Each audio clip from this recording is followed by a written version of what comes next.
بسم اللہ الرحمن الرحیم۔ پیغمبر صلی اللہ علیہ وآلہ وسلم کی زندگانی اور سیرت کے پہلے باب میں حضرت صلی اللہ علیہ وآلہ وسلم کے آباء و اجداد کا ذکر کیا جائے گا۔ پیغمبر صلی اللہ علیہ وآلہ وسلم کا شجرہ نسب اس طرح سے ہے: محمد بن عبداللہ بن عبد المطلب بن ہاشم بن عبد مناف بن قصہ بن کلاب بن مرہ بن کعب بن لوئی بن غالب بن فہر بن مالک بن نضر بن کنانہ بن خزیمہ بن مدرکہ بن الیاس بن مضر بن نزار بن ماد بن عدنان ہے، اور پھر مختلف اجداد سے ہوتا ہوا حضرت اسماعیل علیہ السلام تک پہنچتا ہے۔ خود پیغمبر صلی اللہ علیہ وآلہ وسلم نے بھی اپنے نسب کو یہیں تک بیان کیا ہے اور اس سے آگے نہیں بڑھے، اور حکم دیا ہے کہ باقی لوگ بھی بقیہ سلسلہ نسب کو حضرت اسماعیل علیہ السلام تک شمار کرنے سے پرہیز کریں۔ اسی لیے ہم بھی مسلم حصہ نقل کرنے پر اکتفا کرتے ہیں۔ یہ معزز حضرات عرب کی تاریخ کے مشہور ترین افراد ہیں، جن میں سے بعض کی زندگی کے ساتھ اسلامی تاریخ کا نہایت گہرا تعلق ہے۔ قصہ بن کلاب۔ قصہ حضور کے چوتھے دادا ہیں۔ آپ کی والدہ فاطمہ نے جناب کلاب سے شادی کی، جس کے نتیجے میں تھوڑی مدت میں خداوند کریم نے آپ کو 2 فرزند زہرا اور قصہ عطا فرمائے۔ ابھی دوسرا بچہ گہوارے میں ہی تھا کہ جناب کلاب انتقال کر گئے۔ کچھ عرصہ گزرنے کے بعد آپ نے ربیہ نامی شخص سے شادی کر لی اور پھر آپ اپنے شوہر کے ساتھ شام چلی گئیں۔ جناب قصہ ان کی پدرانہ شفقت سے بہرہ ور رہے، حتیٰ کہ جناب قصہ اور ربیہ کے قبیلے میں مخالفت ہو گئی، جس کے نتیجے میں انہوں نے آپ کو اپنی قوم سے نکال باہر کیا۔ آپ کی والدہ اس بات سے بہت متاثر ہوئیں اور آپ کو واپس مکہ لوٹانے پر مجبور ہو گئیں۔ تقدیر آپ کو پھر مکہ لے آئی تو تھوڑے ہی عرصے میں آپ کے چھپے ہوئے جوہروں نے نمایاں ہو کر آپ کو اہل مکہ اور خصوصاً قریش میں آپ کو ایک بلند مقام پر پہنچا دیا۔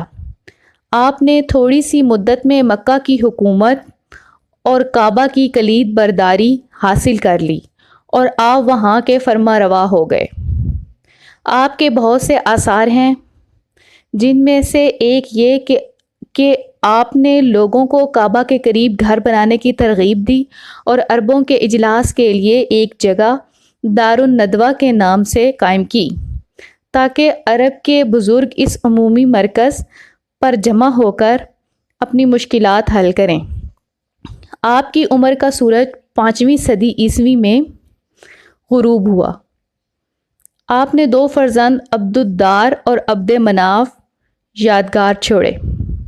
یہ معزز حضرات عرب کی تاریخ کی مشہور ترین افراد ہیں، جن میں سے بعض کی زندگی کے ساتھ اسلامی تاریخ کا نہایت گہرا تعلق ہے۔ جناب عبد مناف۔ حضور صلی اللہ علیہ وآلہ وسلم کے تیسرے دادا، آپ کا نام مغیرہ اور لقب قمر البطحاء ہے۔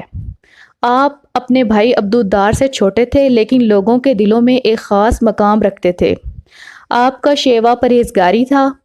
آپ لوگوں کو تقویٰ، آپس میں اچھے برتاؤ اور صلہ رحمی کی تلقین کرتے تھے۔ اپنی اس خاص اہمیت کے باوجود بھی کبھی اپنے بھائی عبد الدار کے رقیب بن کر کعبہ سے متعلق مناصب پر قبضہ کرنے کے درپے نہ ہوئے، لیکن دونوں بھائیوں کی وفات کے بعد ان کی اولاد میں مناصب کے حصول پر جھگڑا ہو گیا، اور کافی کشمکش کے بعد مناصب پر صلح ہو گئی اور یہ فیصلہ ہوا کہ کعبہ کی تولیت اور دار الندوہ کی ریاست عبد دار کی اولاد کے پاس رہے اور حاجیوں کی خدمت اور مہمان نوازی جناب عبد مناف کی اولاد کے پاس رہے، اور یہی صورتحال ظہور اسلام تک باقی رہی۔ جناب ہاشم۔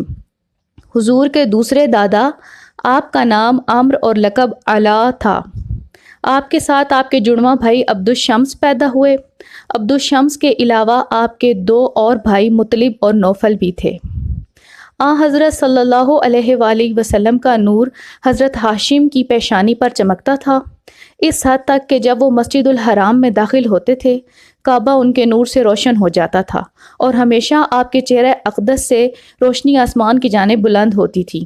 جناب ہاشم کی سرداری ہر لحاظ سے اہل مکہ کے لیے فائدہ بخش تھی اور لوگوں کی بھلائی میں بھی بہت زیادہ مؤثر تھی۔ قحط کے دنوں میں آپ کی سخاوت سے لوگوں کو قحط کے رنج کا احساس تک نہ ہوا۔